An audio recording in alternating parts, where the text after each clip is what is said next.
नमस्कार दोस्तों, मेरा नाम है अंशुमन नायक और आप सभी का बहुत बहुत स्वागत है इंडियन डिफेंस न्यूज के डिफेंस टॉक सीरीज में, जहां पर हम रोज नए नए डिफेंस अपडेट्स के बारे में बात करते हैं। तो चलिए देर ना करते हुए आज की वीडियो शुरू करते हैं।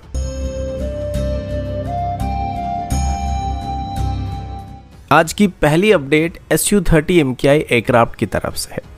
अभी पिछले हफ्ते एक रिपोर्ट सामने आया था जिसमें ये बात बताया गया था कि अभी हमारी सुखोई में इजरायली ओरिजिन रैम्पेज और रॉक्स मिसाइल को इंटीग्रेट किया जा चुका है और इनको अभी बड़ी मात्रा में इंडक्ट करने का फैसला किया गया। इसके बाद ये सवाल उठने लगा कि हमारे पास जब रुद्रम सीरीज की मिसाइल मौजूद है तो हम रुद्रम सीरीज की मिसाइल को सुखोई में इंटीग्रेट करने के बदले हम इजरायली ओरिजिन सिस्टम को क्यों इंपोर्ट कर रहे हैं, साथ ही इनको लोकली मैन्युफैक्चर करने की कोशिश क्यों कर रहे हैं, जबकि पहले से ही सेम स्टैंडर्ड की वेपन हमारे पास मौजूद है। तो इसके तुरंत बाद ही अभी DRDO की तरफ से बात बताया जा रहा है कि वो अभी जल्दी ही सुखोई में हमारी रुद्रम 3 मिसाइल को इंटीग्रेट करने वाले हैं।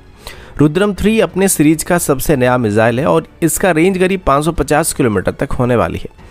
इसकी खास बात यह कि ये एक hypersonic air to surface ballistic missile है जिसे डुअल यूज के लिए इस्तेमाल किया जा सकता है, यानी कि इसको एक normal air to surface ballistic missile की तरह हम लोग इस्तेमाल कर सकते हैं, जहां पर हम दुश्मन की हाई वैल्यू टारगेट को निशाना बनाने के लिए, यानी कि ऑयल डिपो हो जाए, उनकी हेडक्वार्टर हो जाए, उनको टारगेट करने के लिए इसका इस्तेमाल कर सकते हैं। साथ ही इसको एक एंटी एडिशन मिसाइल की तरह भी इस्तेमाल कर सकते हैं, जिसमें खास करके दुश्मन की एयर डिफेंस टारगेट को हम लोग निशाना कर पाएंगे। और इसको हमारी सुखोई में इंटीग्रेट करने के बाद हमारी सुखोई दुनिया की किसी भी मॉडर्न एयर डिफेंस सिस्टम के साथ एंगेज हो सकता है और एक सेफ डिस्टेंस में रहकर उनके ऊपर मिसाइल को लॉन्च कर सकता है। वर्तमान रुद्रम 3 मिसाइल को सुखोई की हार्ड पॉइंट नंबर 5 और 6 में इंटीग्रेट करने का फैसला किया गया है और इसे फायर करने के लिए सुखोई की मिशन कंप्यूटर में इसकी सोर्स कोड को इंटीग्रेट किया जाने वाला है, जिसके बाद जाके इसको सुखोई के वेपन पैकेज में इंक्लूड किया जाएगा। इसके लिए अभी कुछ चीज़ों की ज़रूरत पड़ने वाली है, इनकी मॉडिफिकेशन में कुछ नई चीज़ें हमको ज़रूरत पड़ने वाली, जिनको एक्वायर करने के लिए DRDO की तरफ से एक टेंडर को फ्लोट किया जा रहा है। अगला अपडेट न्यूक्लियर मिसाइल की तरफ से, और अभी हम हमारी K सीरीज मिसाइल के बारे में बात करने वाले हैं। अभी अगर इंडियन नेवी की न्यूक्लियर स्ट्राइक कैपेबिलिटी की बात करें तो इसमें हमारे पास K-15 और K-4 जैसे मिसाइल मौजूद है जो कि ऑपरेशनल है, जो कि 750 किलोमीटर से लेके 4000 किलोमीटर के डिस्टेंस तक स्ट्राइक करने की कैपेबिलिटी रखते हैं। और प्राइमरली K-15 को INS अरिहंत में डिप्लॉय किया गया था, जिसके बाद K-4 मिसाइल को INS अरिहंत में डिप्लॉय करने की बात की गई थी। अब जैसे कि ये न्यूक्लियर मिसाइल है तो इनका डिप्लॉयमेंट काफ़ी सीक्रेटिव होता है, तो हम एक्चुअली नहीं कह सकते कि INS अरिहंत में K-4 मिसाइल मौजूद नहीं है, फिर INS अरिहंत के अंदर K-15 मिसाइल मौजूद नहीं होगा। इनमें से कोई मिसाइल इन दोनों सबमरीन में मौजूद हो सकता है। इसके बाद भारत की तरफ से अरिहंत क्लास की 2 और सबमरीन को बनाया जा रहा था, जिसमें से एक का नाम S4 और दूसरे का नाम S4 स्टार बताया गया था। और ये INS अरिहंत के मुकाबले साइज में थोड़े बड़े वेसल होने वाले थे, जिनकी डिस्प्लेसमेंट INS अरिहंत के मुकाबले 1000 टन ज़्यादा होने वाला था, जिस वजह से इसमें अरिहंत के मुकाबले ज़्यादा मिसाइल को कैरी किया जा सकेगा। और इसके अंदर K-4, K-5 और K-6 जैसे कोई भी मिसाइल को तैनात करने की बात की गई थी। प्राइमरली हमारी long range strike capable platforms होने वाले थे और इनको K-5 और K-6 जैसे मिसाइल को डिप्लॉय करने के लिए डेवलप किया गया था, जिनकी रेंज 5000 और 6000 किलोमीटर तक होने की बात किया जा रहा है। और ये दोनों ही MIRV कैपेबल मिसाइल होने वाले हैं। लेकिन K-6 मिसाइल की डेवलपमेंट को स्टार्ट करने के बाद हमने ये नहीं सोचा था कि अब भारत कोई नई मिसाइल को डेवलप करेगा या फिर नहीं करेगा, क्योंकि टेक्निकली अग्नि 5 को डेवलप करने के बाद DRDO की तरफ से बात बता दिया गया था कि अभी हमें इससे ज़्यादा दूरी तक स्ट्राइक करने वाले कोई भी मिसाइल की ज़रूरत नहीं पड़ेगी, क्योंकि हम इस मिसाइल की मदद से चाइना की कहीं पर भी स्ट्राइक कर सकते हैं। तो ठीक वैसे ही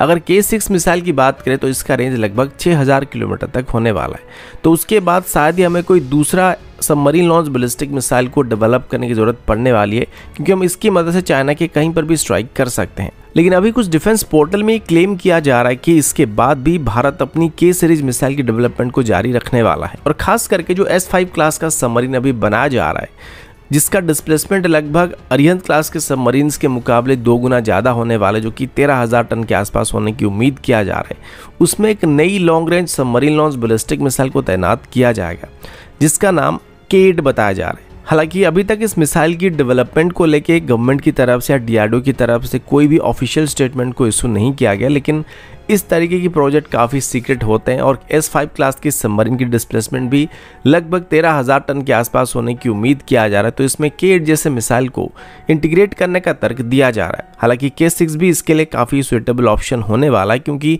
ये भी लगभग 6,000 किलोमीटर तक स्ट्राइक कर सकता है, जो कि हमारे लिए काफ़ी सही रहेगा, क्योंकि हम इसकी मदद से चाइना के कहीं पर भी स्ट्राइक कर पाएंगे। लेकिन फिर भी अभी K8 जैसे मिसाइल को डेवलप करने की उम्मीद रखा जा रहा है, जिसका रेंज 10,000 किलोमीटर से ज़्यादा होने वाला है।